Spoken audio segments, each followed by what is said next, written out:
Hermanas y hermanos, el Señor esté con vosotros. Escuchamos ahora el texto del Evangelio de hoy, sábado de la semana del cuarto domingo después de Pentecostés, según el rito ambrosiano. Lectura del Santo Evangelio según San Juan, capítulo 10, versículo desde 14 hasta 18. En aquel tiempo el Señor Jesús dijo a los fariseos: Yo soy el buen pastor. Conozco a mis ovejas y las mías me conocen a mí. Así conozco el Padre, como el Padre me conoce a mí y yo conozco al Padre. Y yo doy mi vida por las ovejas. Tengo además otras ovejas que no son de este corral, a las que también debo guiar. Ellas escucharán mi voz y habrá así un solo rebaño con un solo pastor. El Padre me ama, porque doy mi vida para recobrarla de nuevo. Nadie me la quita, sino que yo la doy voluntariamente. Tengo el poder para darla y para recobrarla de nuevo. Este es el mandato que recibí de mi Padre. Palabra del Señor. El texto es muy precioso, pero tenemos que tener mucho cuidado a no leerlo en una perspectiva romántica, tal vez porque a nivel de memoria tenemos muy imprimida esta imagen muy bonita de Jesús buen pastor que se lleva el corderito en los hombros y guía a las ovejas, todo muy lindo, muy bucólico incluso. Bueno, nada de todo esto.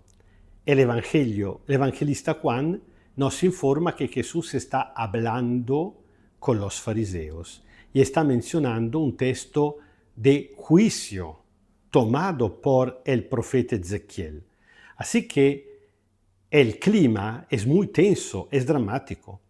Dios, que primariamente había encargado a David y a los reyes del Antiguo Testamento de pastorear a su rebaño, es decir, a cuidar el pueblo, y la figura del pastor como metáfora no había salido de la nada, sino que porque cuando el profeta había ido a buscar a David para ungirlo rey, no lo había encontrado en la casa con el padre y los hermanos, porque siendo pastor estaba fuera pastoreando el rebaño, y por esa razón le pasó este título de pastor metafórico. Había pasado de pastorear a las ovejas a pastorear al pueblo, algo similar a lo que le pasará a Pedro, que antes era pescador de peces, y Jesús le dice: venga que te haré pescador de hombres.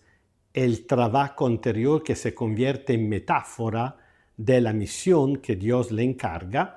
Bueno, lo que había pasado es que casi nunca los descendientes de David habían cumplido con esta misión. Al contrario, se habían llevado como lobos en contra del pueblo, aprovechándose, explotando al pueblo. Y cuando después del exilio en Babilonia ya había desaparecido la dinastía davídica, ya no habían reyes, según el Deuteronomio, la lectura deuteronomística. Recordamos que el Deuteronomio es el quinto libro de la Biblia, la gran interpretación de la Torá, de la enseñanza. Según el Deuteronomio había desaparecido precisamente porque se habían desviado, habían sido infieles a esta misión.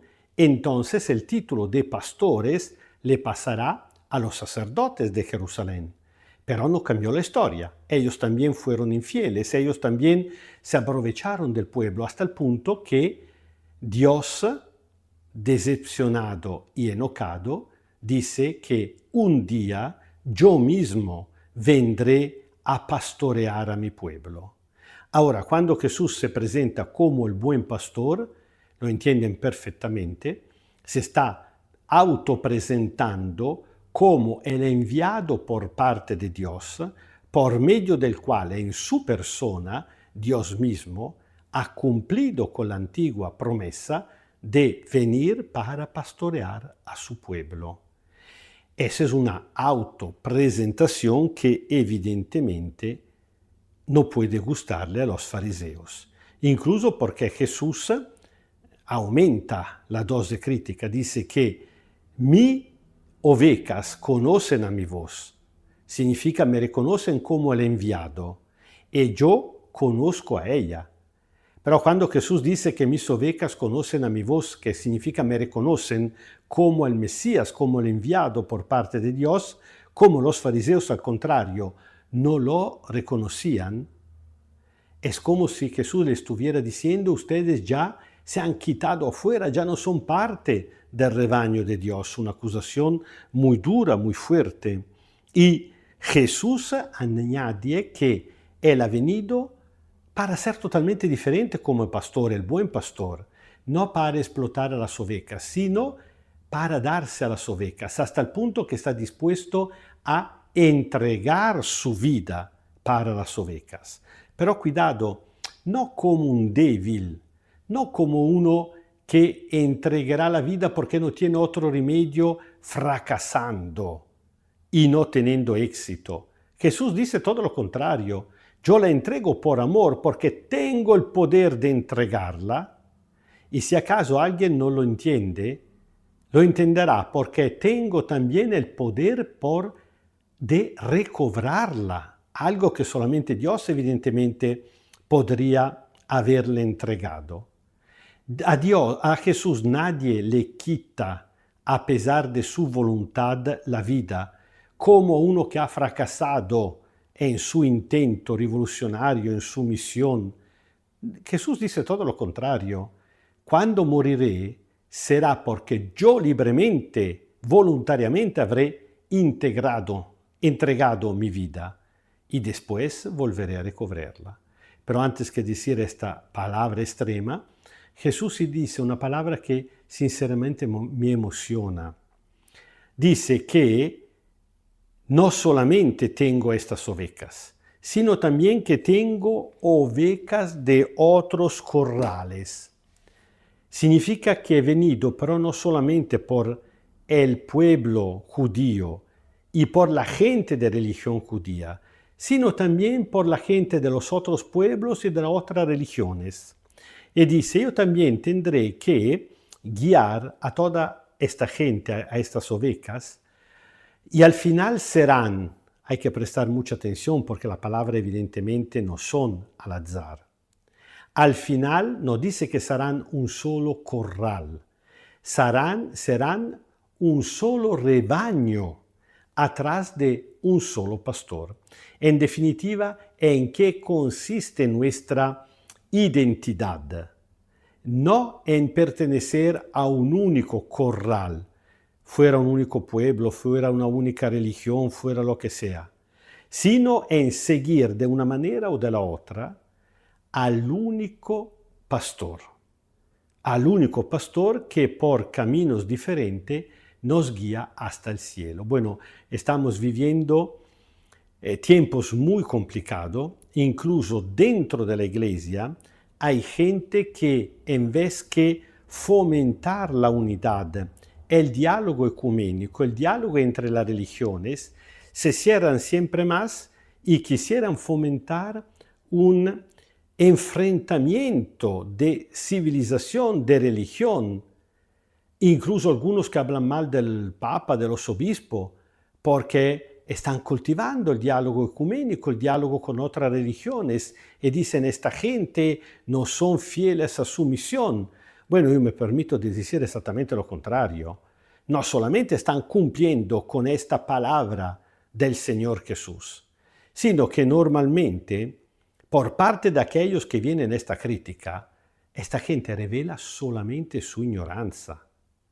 Le doy una sugerencia. Cuando escuchan gente que dicen cosas así, traten de analizar el razonamiento que están haciendo. La pregunta es, ¿dónde se basan? ¿Dónde se fundamenta su razonamiento? ¿En la palabra de Dios? Casi nunca. ¿En una enseñanza concreta de los textos del magisterio? Casi nunca.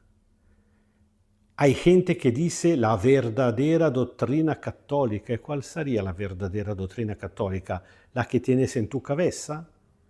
Puede ser una doctrina verdadera y católica, no fundada en la palabra de Dios, que mientras que la estás diciendo, se entiende que tal vez nunca la has leída o por lo menos estudiada, meditada como hacía la Virgen María, rezada. Bueno, el criterio fundamental es la palabra del Señor Jesús. Quien sea que diga algo que no es coherente con esta palabra, no hay que tomarlo en serio. Los fariseos de la época de Jesús se caracterizaban precisamente por eso, para hablar muchísimo de cosas religiosas, incluso hablar muchísimo de Dios, pero no estar bien fundados en su palabra, en aquella palabra que Dios ya desde el Antiguo Testamento había revelado por medio de los profetas y definitivamente en su único Hijo Jesucristo. Antes que hablar, tratamos de escuchar esta palabra y poder ser considerados por parte del Señor Jesús como oveja suya porque realmente conocemos su palabra. El Señor esté con vosotros. Kyrie eleison, Kyrie eleison, Kyrie eleison. Os bendiga Dios Todopoderoso, Padre, Hijo y Espíritu Santo. Amén. Y como no hay otra manera para conocer al Señor Jesús que leer el Evangelio, escuchar su palabra, a pesar de las muchas cosas que tenemos que hacer a lo largo de los días, sobre todo trabajar, porque para vivir, para comer, para tener lo mínimo necesario tenemos que trabajar, pero así como nos comprometemos mucho por la vida física, tratamos de alimentar también con la palabra de Dios nuestra vida espiritual.